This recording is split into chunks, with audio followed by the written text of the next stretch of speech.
The A's have an opening day starter, and you might not be excited right now, but I'm going to try and get you a little bit excited about Kyle Muller in the first segment today. And then the A's made a signing of a veteran reliever. We're going to tell you how he fits in the bullpen. And then finally, Nick Allen is going to be in a platoon at shortstop. Fans are in an uproar, and I'm going to tell you at least the A's reasoning behind the move. I might not get you to like the move, but I'm going to tell you the reasoning why today on Locked On A's. How's it going, A's fans? And welcome to episode 547 of the Locked On A's podcast, part of the Locked On Podcast Network, your team every day. I am your host, noted baseball fan Jason Burke, and on today's show, we're talking about Kyle Muller, we're talking about Jeurys Familia, we're talking about Nick Allen and Aledmys Díaz and Tony Kemp. So we got a big show coming up for you guys. It is also opening week. I am very excited about some real live baseball that counts coming to my TV screen. And also, I'm going to be at these games before too long. I'm going to be credentialed at opening day. I'm going to be at Shintaro Fujinami's first major league start. I can't wait. And then I'm going to go to one of the Guardians games too. It's Monday or Tuesday. I don't know which one yet. So there's going to be a lot of credentialed access, some credentialed insight coming your way from Locked On A's here before too long. So make sure to subscribe to the show wherever you like to hear it. But if you're on YouTube and you're watching this for the first time, you're going to get a good look at some A's stuff on a daily basis. So make sure to mash that subscribe button. We're also on social media at Locked On A's on Twitter and Instagram. I'm by Jason B on Twitter. Check out Inside the A's for more A's news, insight, and analysis coming your way whenever A's news happens. It's at Inside the A's, or if you want the URL, si.com/MLB/athletics. I rode up a storm this weekend, so there's everything that you want to know about the A's. It's up over there, so check all of that out too. But if you like the audio stuff, you like seeing this face, you like seeing this haircut, this is the place to go. But also, before we get into anything on today's episode is brought to you by Ultimate Baseball GM. Ever dreamed of becoming an MLB GM and managing your baseball franchise? Then this game is definitely for you. To download the game, just visit ultimatebaseballgm.com or look it up in the app stores. Our listeners get a 100% free boost to their franchise when using the promo code LOCKEDON, all caps, in the game, and you want that promo code. Download the game, use that promo code, because it will help you so much. I still got fired after I used it, but I was spending money so freely, and now I am so close to finishing up my franchise. We are in a competition with all the other hosts, and I think there's only been one entry so far, so by default, I might get second place. If I can finish, if I can spend not enough money to get fired. We'll see. I keep making the playoffs, though, so it's going well. But we'll talk about more about Ultimate Baseball GM a little bit later. But for right now, let's talk about Kyle Muller getting the opening day nod. Obviously, he was one of the players acquired in the Sean Murphy deal. He wasn't like the main piece, but he was a solid piece. I'd say he was a number 2 piece behind Jeurys Ruiz. I can't say it right. I'm sorry. Jeurys Ruiz is how I liked it, but it's Uri is how they keep saying it on the broadcast, and that doesn't feel right either. So, whatever. Anyways, Kyle Muller, so far this spring. He had a good first outing. Since then, it's been a little bit more rocky. His last outing wasn't great, but overall, he has gone 18 innings pitched, given up 30 hits, which is a lot. He's given up 13 earned runs, 3 home runs, 2 of those were in his last outing, 4 walks, 15 strikeouts. He has a 6.50 ERA. That is our opening day starter.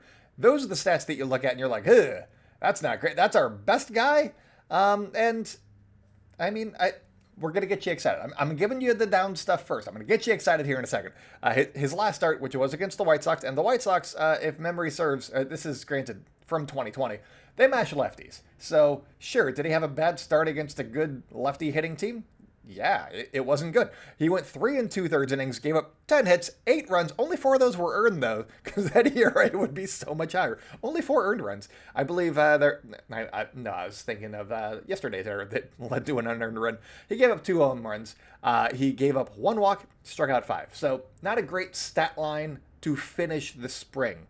But the one thing that I will say that I'm looking at as an optimistic point, and what got me kind of changing my mind a little bit about this decision, is that he has not allowed multiple walks in any of his appearances this spring. He's thrown 18 innings. That's a bunch of He's had a 3 inning outing. He's had the 5. He's had some innings out there, and he has not allowed multiple walks, which has been an issue for him in the big leagues. He's allowed between 5 and 6 walks per 9 in the big leagues.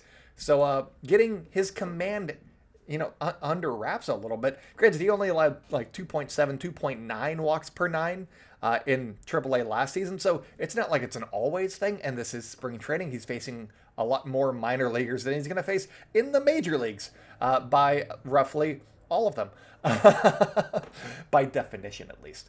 But it's a good sign, I would say, that hopefully he's not going to be walking a bunch of guys in his go around in the major leagues this time. Also, this is going to be his first opening day roster, not opening day start. Obviously, it's his first opening day start. This is the first time he has made an opening day roster in the big leagues. That's something. He's also going to be the A's opening day starter. His rookie status still intact. So he's a rookie starting opening day for the A's. I believe the last rookie that started opening day for the A's was Sonny Gray. So there's something for you. Get excited. Also, they released the names of the only other rookies that have started for the A's. And like 3 of the 4 were really good. Vita Blue, I think, was one of them. Sonny Gray, and then I forget the other 2. One of them wasn't great. But the other ones were solid. They were guys that you're like, yeah. So maybe he's in good company? Maybe? I don't know. It did feel when the announcement happened that it just felt like he was the guy that was on turn. And I didn't mention him as an option because I was like, yeah, he's a rookie. They just got him. They wouldn't do that. That's weird. But they did. So here we are. It also felt like, with Blackburn being on the IL, he was kind of the obvious candidate other than Shintaro Fujinami, but he wasn't on turn because they want to throw him once a week. He's going to be pitching on Saturdays. If you haven't heard, he's going to be pitching on Saturdays. Not just this Saturday, Saturdays. All of them. At least to start off the season. They're going to keep him on once a week, so 6 days rest. But once, those 2 options were gone, it was like, who's on turn? It doesn't really matter who starts opening day anymore. And so, not to belittle Kyle Muller at all. It sounds like I am, but that's kind of what it boiled down to, is what it felt like is, that we're facing Shohei Ohtani. Let's throw somebody to the wolves, and why not have it be Kyle Muller? Which seems mean, but I'm optimistic about what he's going to do on opening day.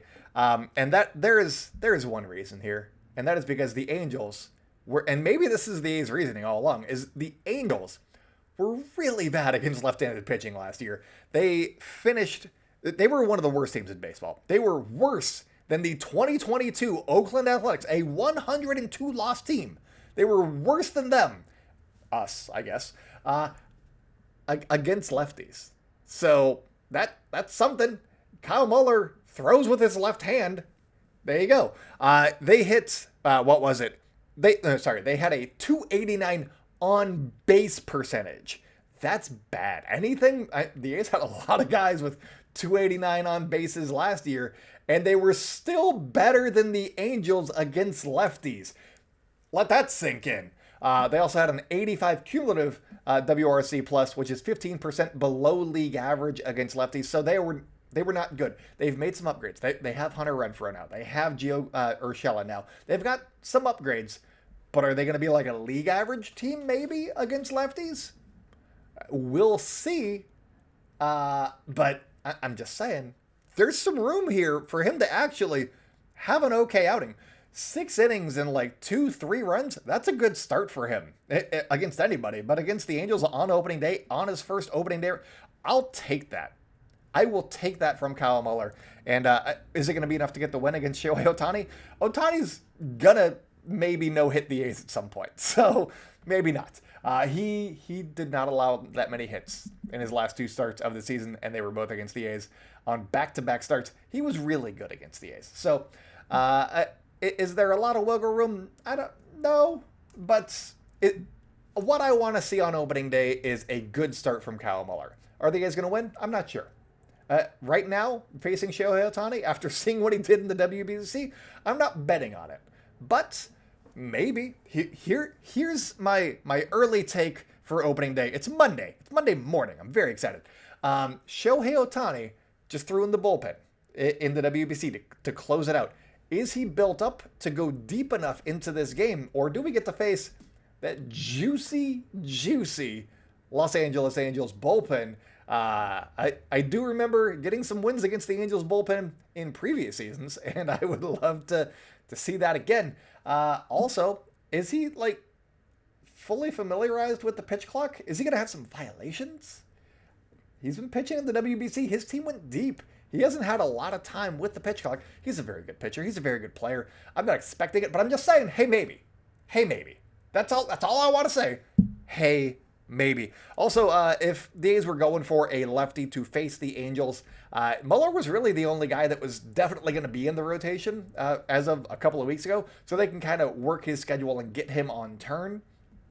Some injuries have opened up the door a little bit. Obviously, we got Paul Blackburn started the season on the IL. It was just announced, I believe it was yesterday, that Drew Rosinski is also going to be opening the season on the IL. So there's a couple of roster spots right there that are now open, and that could open the door or it has opened the door for Ken Waldichuk, maybe also for JP Sears. So the A's may have 3 lefties now, but Muller might have been the only guy that was going to be in the rotation to begin with. And if they wanted to throw a lefty on opening day, he's the guy. So they just got him on turn, and there he is.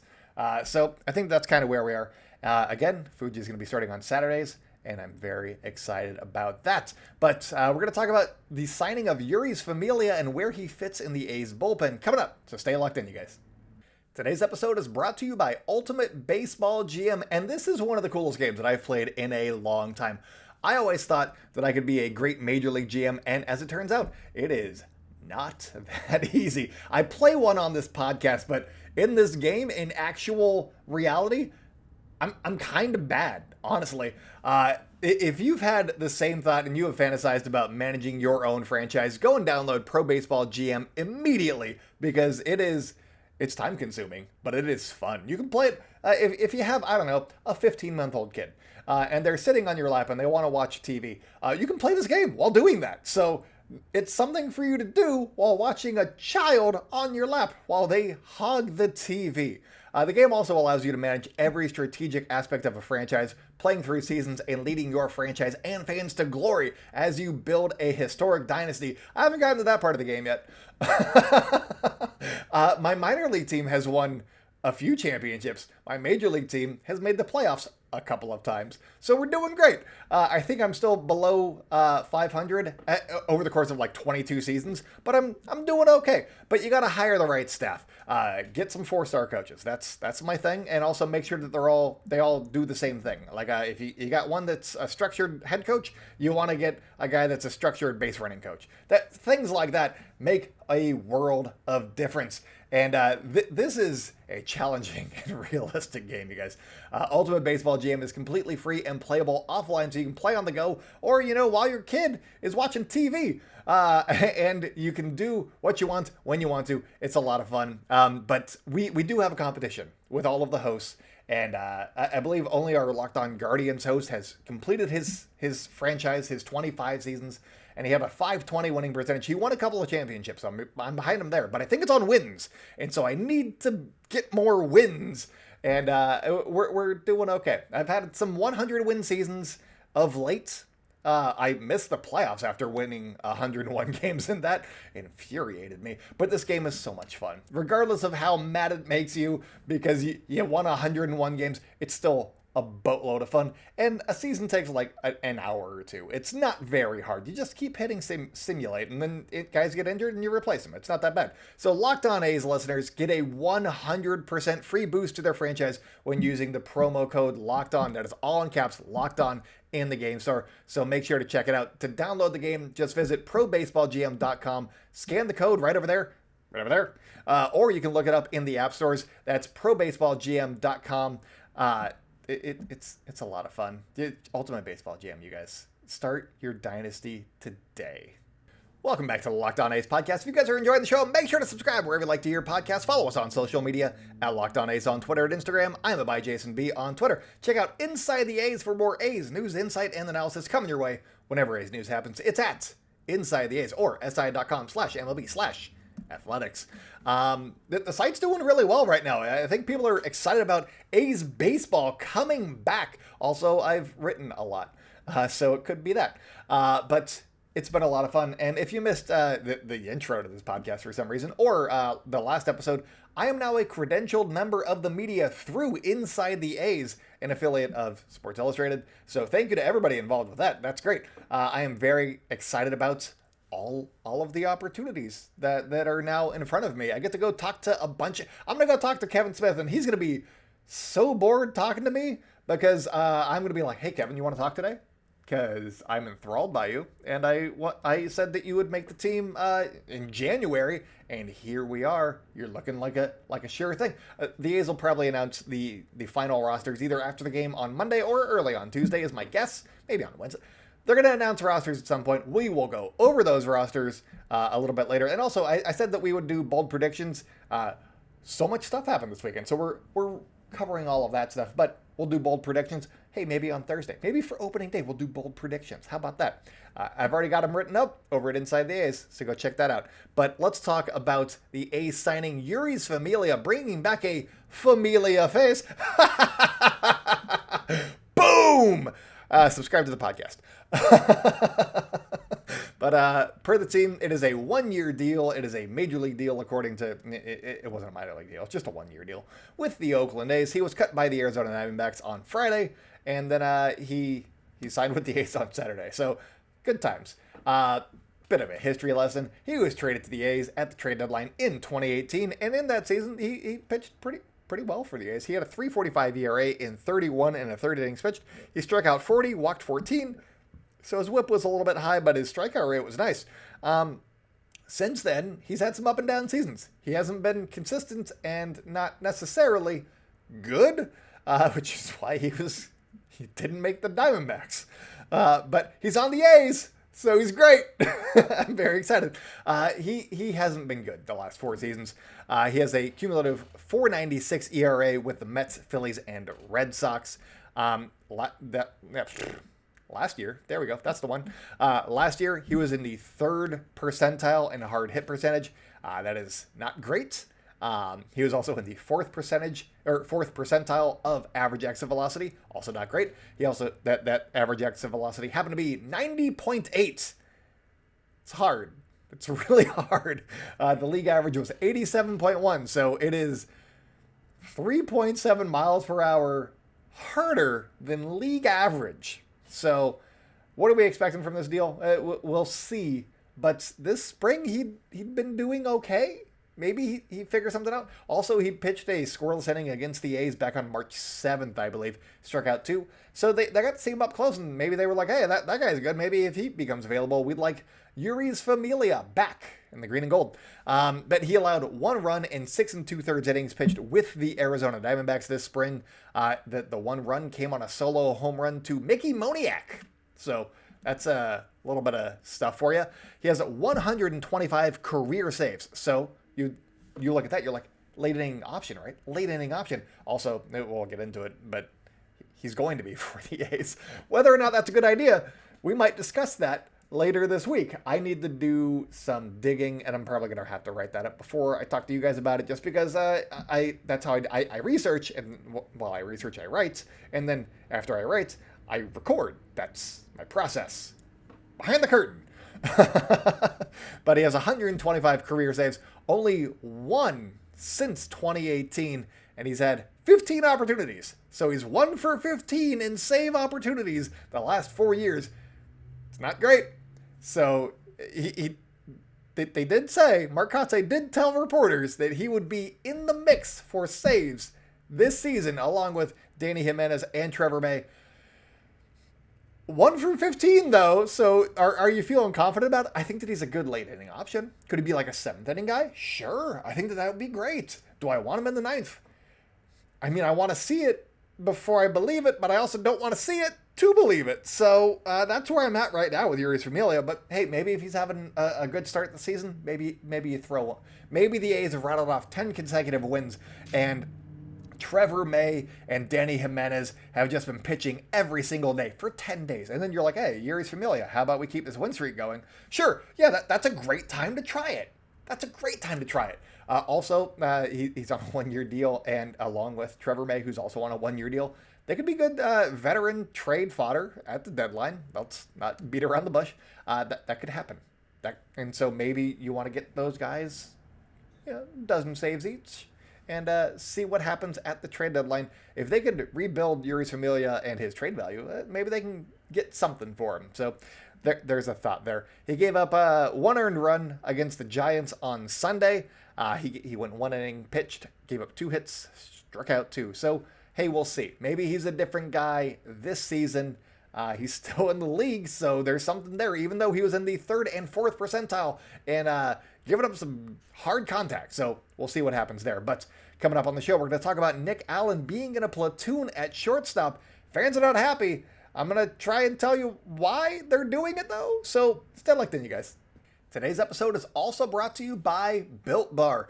The Built March Madness bracket is here, and we know that you have a favorite bar or puff, and now is your time to make it count. Go to BuiltMarchMadness.com to vote for your favorites. You know that I'm going to be voting for really anything puff related is what I'm feeling right now. Do they have a bubblegum puff? I haven't looked, but bubblegum puff. I'm going to do a write-in ballot. Bubblegum puff, because it sounds really good right now, honestly.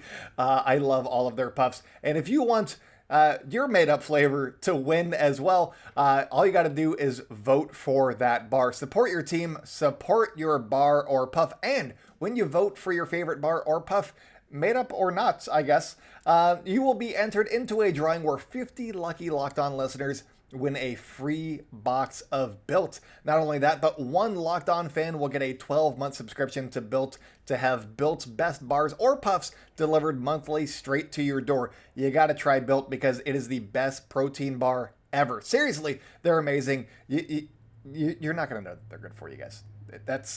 They're legitimately good for you guys. They're just packed with protein. They're covered in 100% chocolate, and they are low in sugar. Really, there's nothing that you can do wrong with eating a Built bar. So run to BuiltMarchMadness.com right now to vote for your favorite bar or puff and pick up a box while you're there. You can vote every day in March, so hop in and support your pick.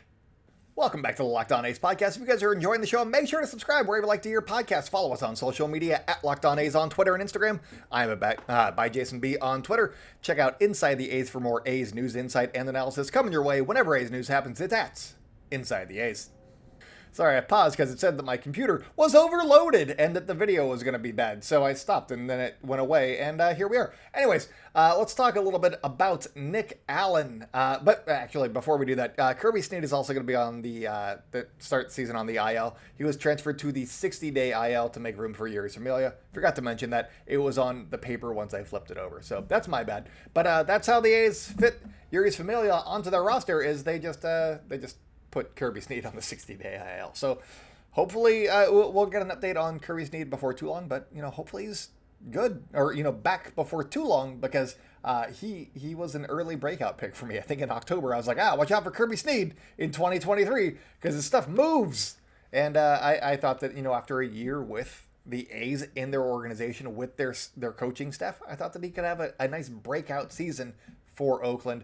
But we might have to wait a couple of months for that to happen. But let's talk about Nick Allen and his breakout season potentially being on hold because he's going to be in a platoon. But with platoons, you do it so that people look better when they're on the field. So that's kind of where we're going here. I got a graphic. I will post it at some point here that for right here on the YouTube screen so you can follow these numbers a little bit easier. But here are the numbers and why I think the platoon makes sense. Okay, it's basic. What did they do last year? Let's see if we can get the best versions of these guys on the field and hopefully get some more wins in the bank.